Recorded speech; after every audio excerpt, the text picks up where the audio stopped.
In 1995, a man called Babani Sissoko walked into this bank in Dubai and proceeded to remove its money on an epic scale. There was a massive fraud committed against Dubai Islamic Bank. The people who owned the bank took a huge, huge hit. It was not covered by insurance. Sissoko pulled off one of the most audacious confidence tricks of all time. He stole $242 million by convincing people he was using black magic. This black magic stuff I hear, I couldn't believe it. The story that we were told was that it was a result of some type of hypnosis. Sissoko also created a myth that he stole from the rich to give to the poor. He would go on Thursdays, they would drive him around, he would find homeless people and give them money to. Sissoko flashed money like nobody else. No client had ever given me even a bicycle as a bonus for getting them out of jail, let alone a brand new Mercedes-Benz. Sissoko's powers of deception were almost superhuman. I've heard that he was dangerous. What he did is remarkable. But he ruined a lot of people along the way. Sissoko has been in hiding ever since. We have gone in search of the man who masterminded the biggest theft you've never heard of. An embarrassment the bank tried desperately to cover up.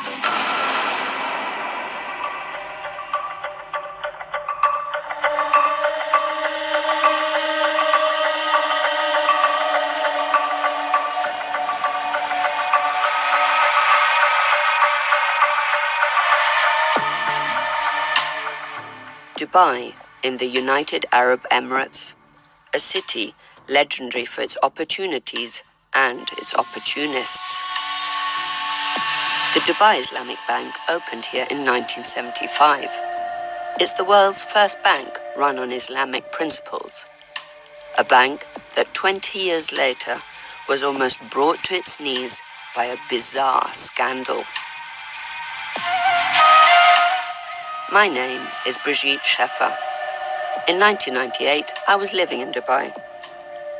I heard rumors the bank was in trouble. It was a lot of people outside the bank waiting for the bank to open because a local newspaper published a cash flow problem, and I think everyone's scared to lose the money. The Dubai authorities downplayed the crisis.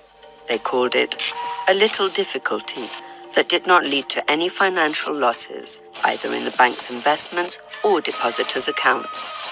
But as I found out, this was far more than a little difficulty. I was first intrigued and soon completely hooked.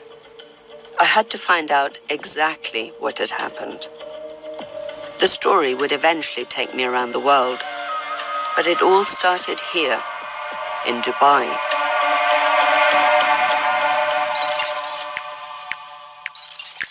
One day in August 1995, a man called Futanga Babani Sissoko visited a branch of the Dubai Islamic Bank. He asked to see the manager, Mohammed Ayub.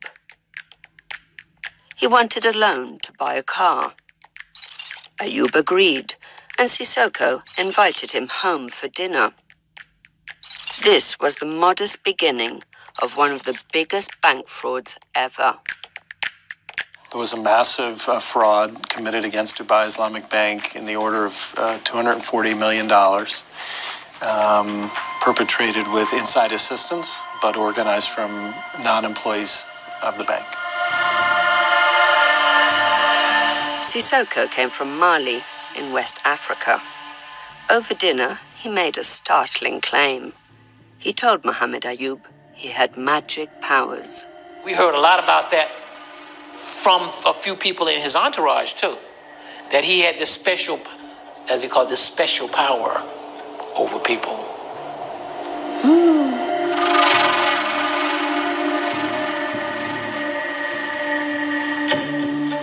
Black magic is condemned by Islam as blasphemous. Even so, there's still a widespread belief in it, which Sissoko was about to exploit. He told Ayub to bring some money to his house.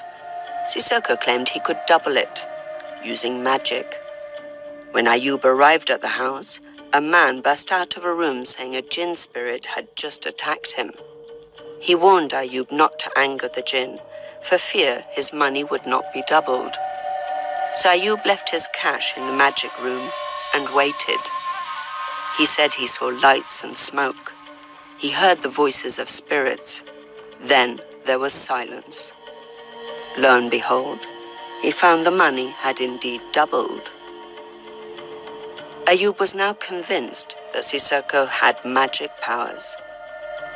Others were not so sure. I couldn't figure out whether he was in it, whether he wasn't in it, whether he was in something like it, whether he believed it, whether he didn't believe it, because he just kept talking in circles. And the story that we were told was that it was a result of some type of hypnosis or something like that. Sissoko said he had a magical machine that would go on doubling the bank's money, even adding a profit. Ayub swallowed the story. He believed it was black magic, that Mr. Sissoko could double the money. So he would send money to Mr. Sissoko, the bank's money, and he expected it to come back and double the amount.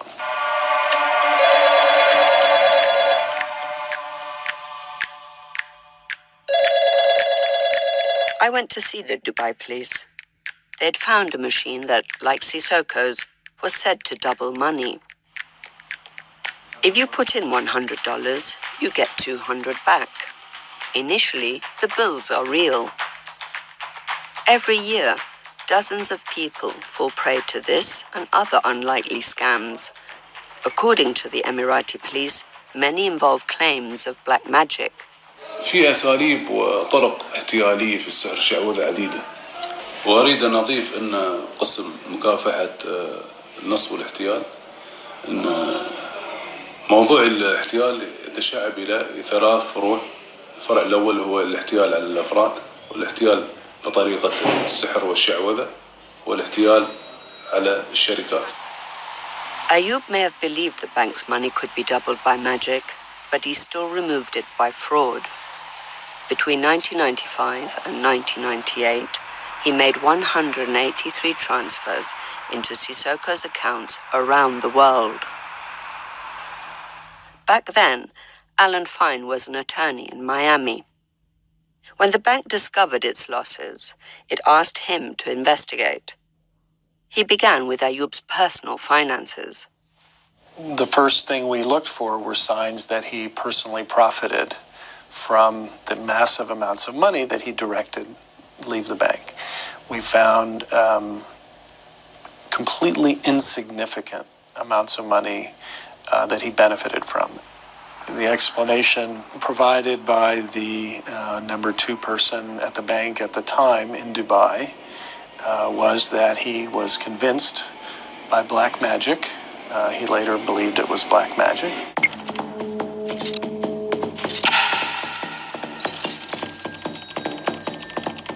I wanted to find out more about Babani Sissoko.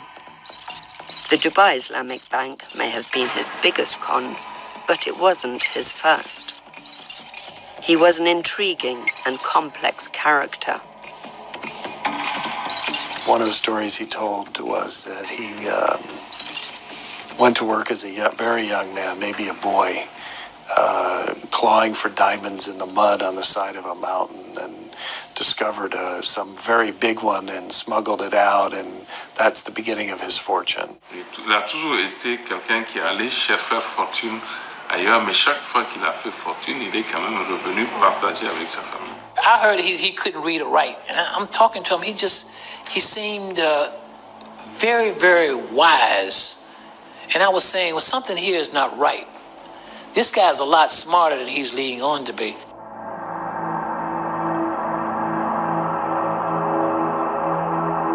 Babani Sissoko was born here, in Mali, in Africa. On the day he was born, It said the whole village burst into flames. Sissoko had no education, but his destiny seemed defined, even from the beginning. There are several tribes in the area that he came from that have incredible mathematical abilities. Matter of fact, one of the people who is in charge of the space program of the United States comes from Mali, from a little hut in Mali, and he has extraordinary mathematical abilities. So while Sissoko couldn't really speak virtually any, Western language, he had this incredible ability to remember things, dates and times and numbers. And he once told me I was born with an encyclopedia in my head. This is Bamako, the capital of Mali.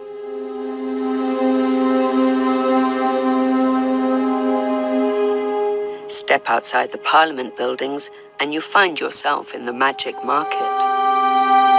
When you go into the market area of Bamako, you're going back into the 4th century. And when you walk around and you see how these people live, and you understand the depth of the poverty and the lack of education, the lack of things that we take for granted here, it's a heart-rendering thing. And he comes out of that environment, and he was a tribal guy.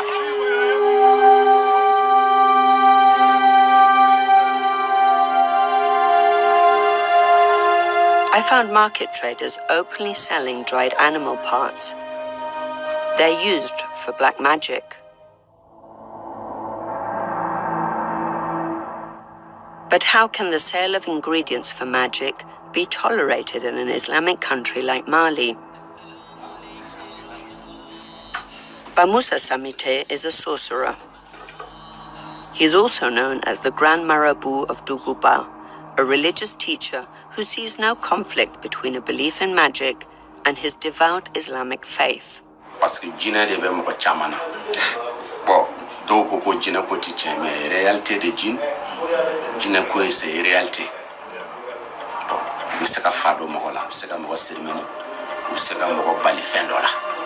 Mais frado be bi se ka ke djinna be abetemi.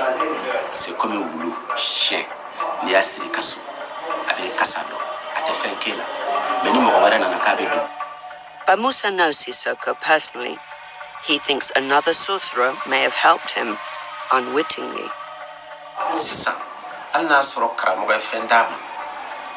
Karamogo we adama akayere glame peut-être ale tarake femwere ka femwa kono amadama meka. Obseka kefa. We still don't know whether Sissoko really believed in magic. But Mohammed Ayub certainly did. Convinced he was under Sissoko's power, he went on sending him huge amounts of the bank's money. Sissoko's work in Dubai was over. For me, the trail there goes cold.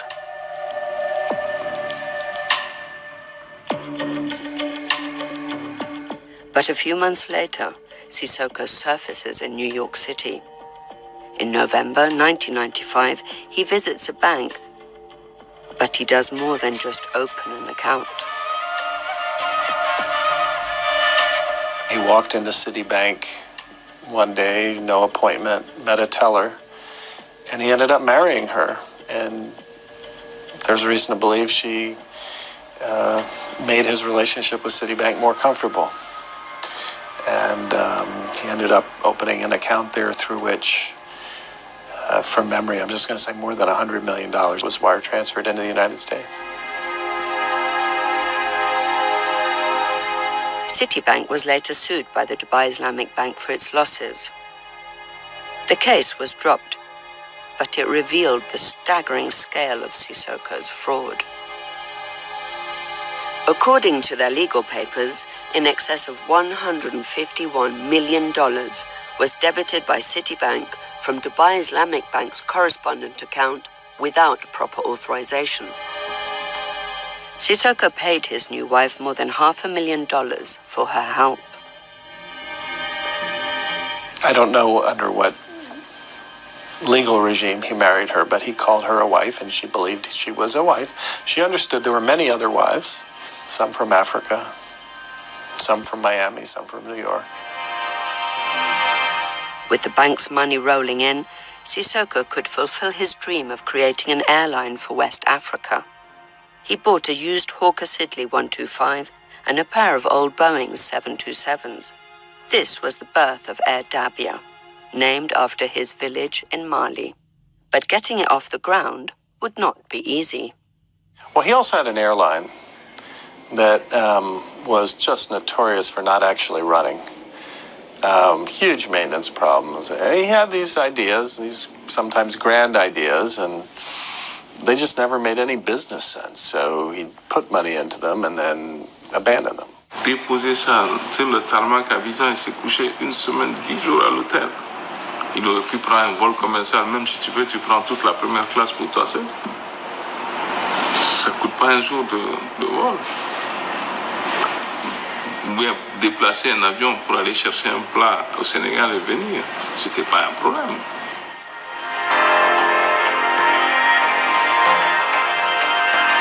I've come to Miami because it was here, at the airport, that things started to go wrong for Sissoko. In July 1996, he tried to buy 2 helicopters dating from the Vietnam War. No one quite knew why. His explanation for why he wanted them was emergency air ambulance. But the helicopters he was looking at were pretty big helicopters. They were not the kind that you see running back and forth to hospitals and trauma centers in the United States. They're much bigger than that. The government was concerned that it had something to do with some type of either drug run or some type of military action in his country or neighboring countries. The Bell helicopters could be refitted as gunships, so they needed a special export license. Sissoko's men tried to speed things up by offering a $30,000 bribe to a customs officer. Instead, they got themselves arrested. Ouais, c'est une histoire de fou, quoi. Il a le don de se mettre dans des problèmes. Qu'est-ce qu'il a acheté des hélicoptères? Et tout simplement parce qu'il était pressé. Il a voulu soudoyer un douanier, alors qu'il paraît que c'est un crime fédéral. C'est une histoire de fou. Ici, nous, on donne l'argent aux douaniers tous les jours. Interpol issued a warrant for Sissoko's arrest. He was caught in Geneva, where he'd gone to open another new bank account. Enter Tom Spencer, a lawyer from Miami. I received a call from a friend of mine who asked me if I would represent him or consider representing him, and that he would like to, that is, Sissoko would like to meet with me in Geneva, in Champ de Lone prison. And I talked with the prison warden, who asked me whether or not Sissoko was going to go to the United States. I said, well, you know, we'll see. He said, well, please delay it as long as possible. And I said, well, why? And he said, because he's flying in fantastic meals from Paris every night for us.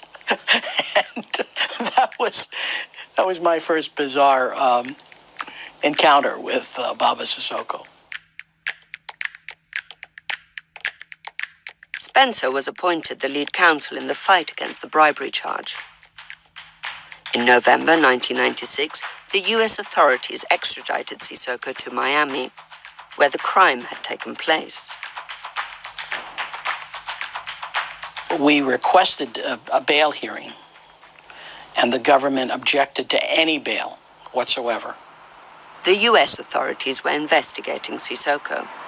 They wanted him to remain in custody, but he was mobilizing some influential supporters. One of the interesting aspects of the bond hearing that we had was the number of diplomats that we had testify, and the judge was absolutely astounded, said so on the record, that he had never had a hearing where he had diplomats from any country come to speak on behalf of a defendant. And we argued that he wasn't a flight risk, that he was prepared to put up a substantial amount of bond. Next, they demanded a bond of $20 million, a record for a Florida court. Professor H.T. Smith was in the defense team. I remember when the number was suggested, that I was standing before the judge and Tom leaned over through the interpreter to speak to Sissoko. I assume he asked him, could he make the bond? And I saw his head shaking like, yes. and so we agreed to the bond, and he made the bond. The government was floored. Sissoko was back on the streets, though still awaiting trial. His display of gratitude astounded the lawyers. It was one of the most shocking experiences that I or my co-counsel have ever had. I mean, to be there on Brickell Key and to watch this parade of cars come through. There were 3 Mercedes and 3 or 4 Jaguars for counsel. Mine was the first, and I was just stunned. It came out in the paper that I got a Mercedes, right? So this Catholic priest, who's a very dear friend of mine, saw me at a Miami Heat game. He said, hey, HT, how's the Mercedes doing? So I said back to him, how's your Mercedes? He said, no, he didn't give me a Mercedes. He gave me a Land Rover. I didn't know he had given me anything. I was just joking. No client had ever given me even a bicycle as a bonus for getting him out of jail, let alone a brand new Mercedes-Benz. But that was just the beginning. Sissoko was about to embark on a massive spending spree. Miami is a city that responds to wealth. And Sissoko flashed money like nobody else.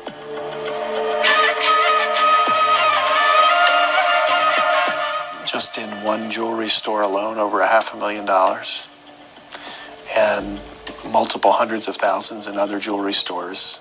He would come in and buy 2, 3, 4 cars at the same time, come back another week and buy 2 or 3, 4 cars at the same time. It was just, the money was like wind. More than $150,000 in one men's clothing store. Sissoko was enjoying the high life in Miami, thanks to his control over the manager of the Dubai Islamic Bank. And Mohammed Ayub wasn't funding him just by money transfers. A lot of the money, I don't know how many millions, but in the millions, was actually never money that was transferred out, but the failure to pay on credit cards, where his credit card debts were just canceled on a monthly basis by the inside person at the bank.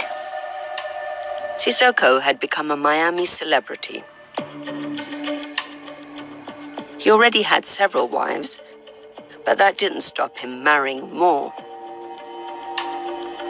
C'est un vrai playboy, vous avez trouvé le mot, parce que là, il est très élégant, il est très beau, et il s'habille avec beaucoup d'élégance.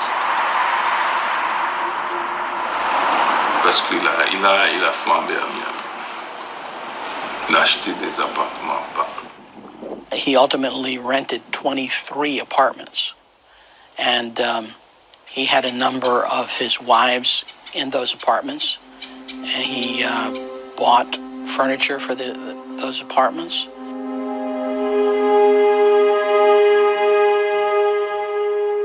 Sissoko was also giving away large sums to good causes. His trial was approaching, and he knew the value of good publicity.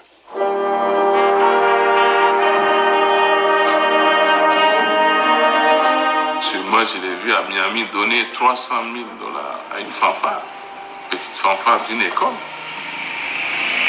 Ça, j'étais là. The band needed money to go to New York for a Thanksgiving Day parade. When Sissoko wrote them the check, they couldn't believe their luck. One of the parents was actually my mom, and she almost passed out, for seeing a check for that sum of money. But everybody was so gracious. We were just really happy. I was thinking, is this some modern day Robin Hood? Why would you steal money and give it away? It doesn't make any sense. He had that, I guess, need to give away money to people, but he did it in a way that was really touching.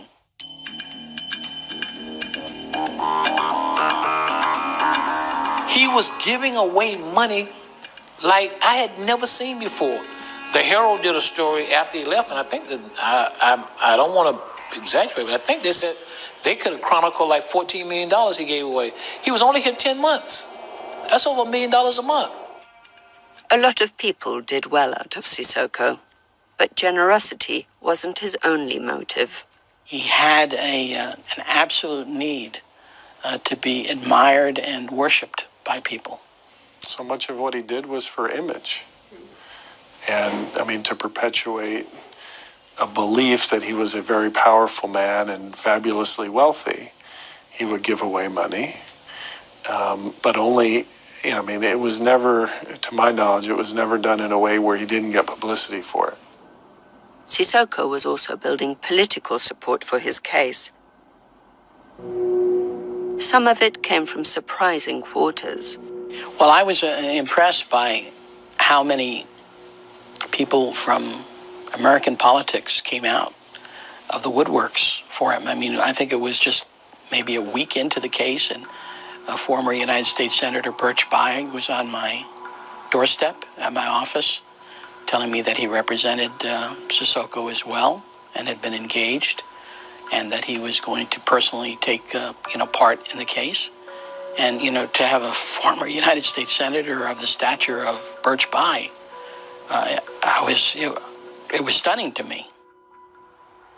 In March 1997, Sissoko's case finally came to court.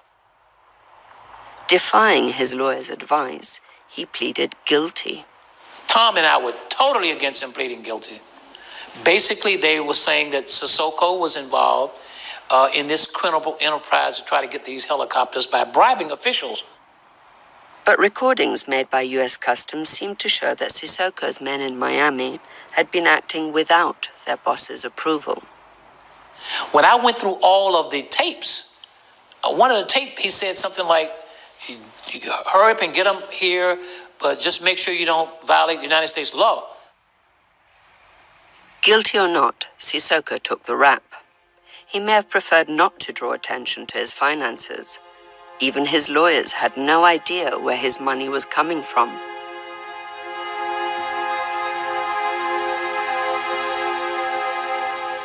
Sissoko was sentenced to 43 days in prison and a $250,000 fine.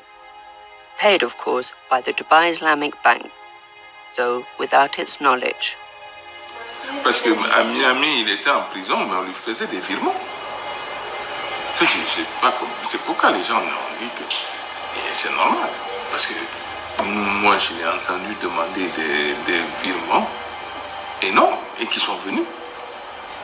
Donc ça veut dire que c'était très clair. Personne ne pouvait imaginer qu'il y avait une embrouille derrière. Sissoko was still pouring cash into Air Dabia. It was about to make its boldest purchase yet, a Boeing 747. But this was no ordinary 747. 8 years earlier, in 1989, its cargo door had blown off mid-air.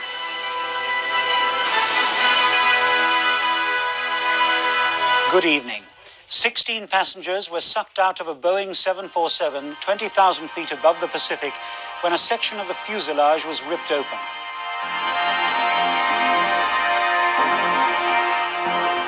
The plane seemed cursed.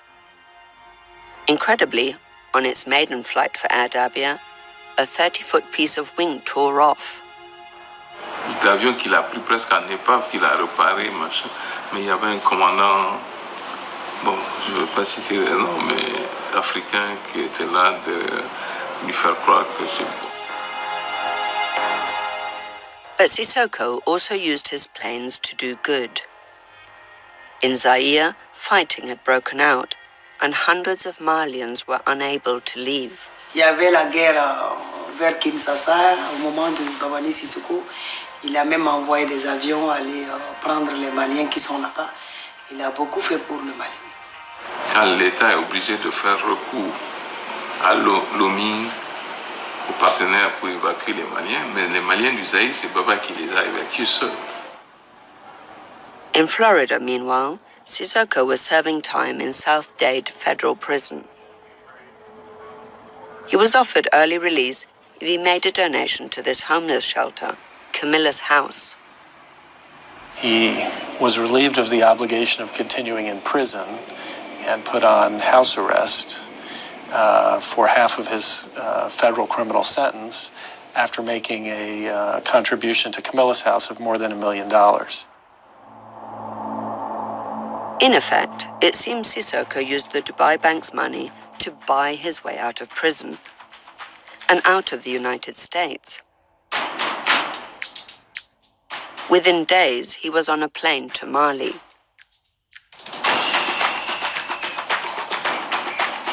We landed in Bamako.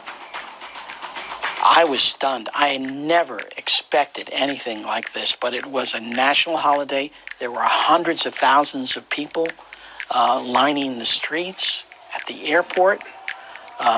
When we opened up the door to the cockpit, and I patted Sissoko on the back, basically to say, you know, you're home, and he had a bulletproof vest on, and I was stunned.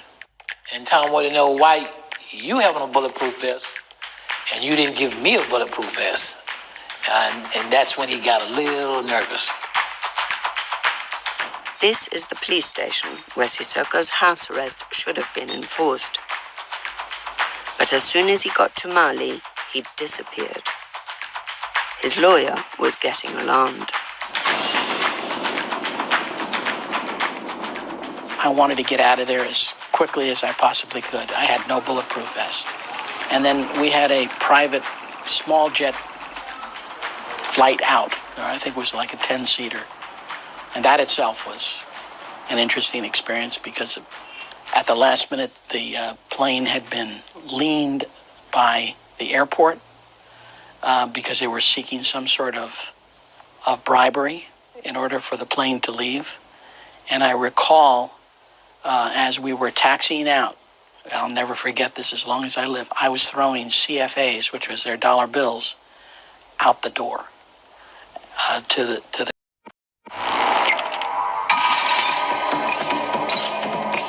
In 1995, a man called Babani Sissoko walked into this bank in Dubai and proceeded to remove its money on an epic scale. There was a massive fraud committed against Dubai Islamic Bank. The people who owned the bank took a huge, huge hit. It was not covered by insurance. Sissoko pulled off one of the most audacious confidence tricks of all time. He stole $242 million by convincing people he was using black magic. This black magic stuff I hear, I couldn't believe it. The story that we were told was that it was a result of some type of hypnosis. Sissoko also created a myth that he stole from the rich to give to the poor. He would go on Thursdays, they would drive him around, he would find homeless people and give them money to. Sissoko flashed money like nobody else. No client had ever given me even a bicycle as a bonus for getting them out of jail, let alone a brand new Mercedes-Benz. Sissoko's powers of deception were almost superhuman. I've heard that he was dangerous. What he did is remarkable. But he ruined a lot of people along the way. Sissoko has been in hiding ever since. We have gone in search of the man who masterminded the biggest theft you've never heard of. An embarrassment the bank tried desperately to cover up.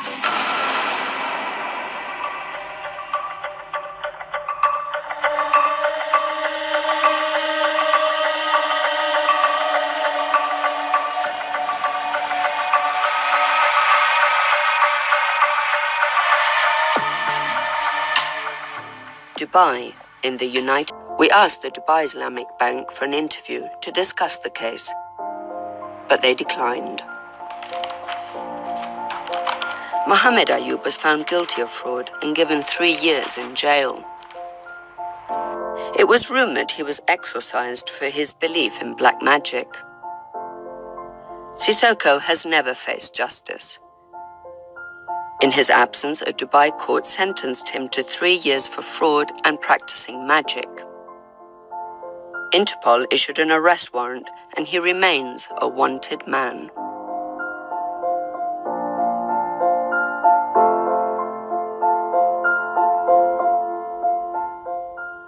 For me too, there was unfinished business.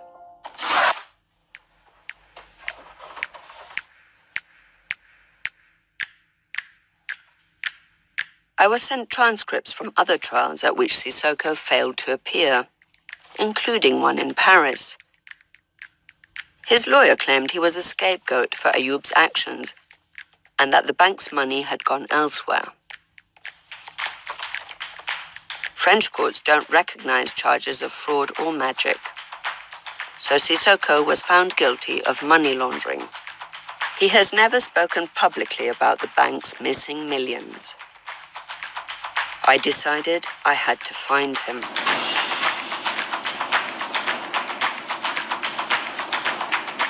I took a plane to Bamako, searching for anyone who might know Sissoko.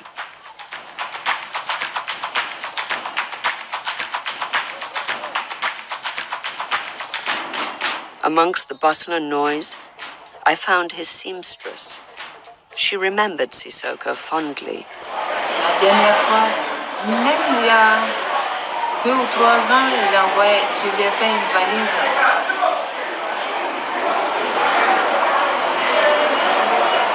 Lui, s'il ne faisait pas de cadeaux, il n'était pas content. C'est son genre. Il aimait beaucoup donner aux gens, surtout les cadeaux. And this was his driver, Lukal Ibrahim. Bon, les bonnes choses, vraiment, c'est quelqu'un qui, quand ça va, quand il a quelque chose, il fait plaisir aux gens, il aime arranger, il aime soutenir les gens dans les problèmes. Tu vois, bon, les mauvaises choses que je peux dire un peu chez lui, bon, c'est quelqu'un qui donne toujours l'espoir aux gens, quoi. Tu vois, même si quelque chose qui ne va pas, au lieu de... Il te fait un peu tourner autour de rond. Au lieu de te dire la vérité, il te fait patienter comme si ça va. Voilà, c'est des trucs seulement que je n'aime pas trop chez lui. In 2002, Sissoko became an MP, which gave him political immunity. And Mali has no extradition treaty with any other country. In 2014, Sissoko lost his seat in the assembly, and with it, the protection it gave.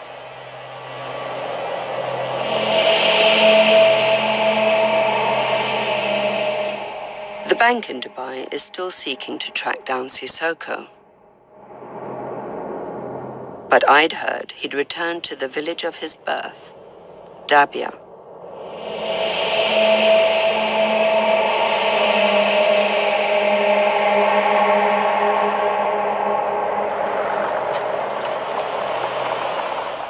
After a long drive, we came across a house fitting the description I'd been given.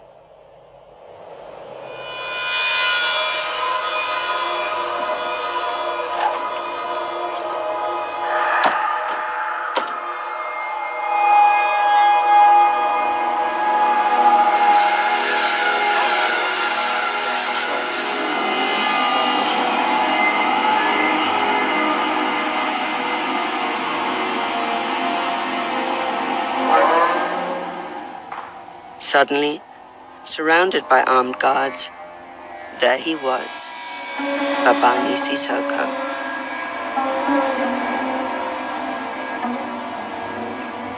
After years of following his story, I had found him, and he agreed to talk to me. Bon, je m'appelle Sissoko Futanga di Babani. Je suis quelqu'un.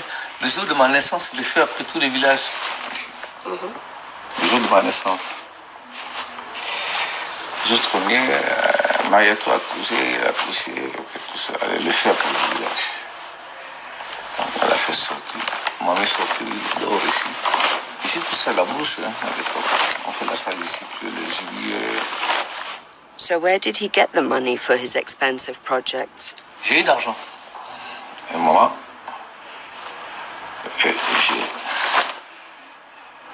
j'ai monté, j'ai compté. Moi, je peux dire, j'ai monté. J'ai fait un petit capital qui peut à 304 millions de dollars. Did he cheat the Dubai Islamic Bank out of millions of dollars? Vous avez reçu 242 millions de dollars de la banque? Madame, je suis pas reçu 242 millions. C'est une histoire qui est un peu fou. Il faudra que les messieurs se mettent devant les gens, expliquer d'où passe l'argent. Mais 242 millions de dollars. Écoute, comment cet argent, on peut faire sortir dans une banque? Comment le faire sortir dans une banque? C'est ça le problème. Et que tu fais sortir, et ce monsieur, il n'est pas le seul qui doit ordonner la transmission de l'argent à la banque. Il faut que ça passe à, quand même, ça, je ne sais pas, un banque, d'un virement bancaire. C'est une seule personne qui le fait. C'est pas une seule personne qui le fait. Je pense qu'il y a plusieurs personnes qui doivent faire ça. Alors oui, pourquoi? Il y a la personne, il s'appelle Mohamed Saleh Ayoub. Mohamed Ayoub, Mohamed Saleh, c'est son nom émiratif. Non, le nom que je connais, c'est Mohamed Ayoub. Oui, voilà, Mohamed Ayoub, qui était l'assistant directeur de la banque.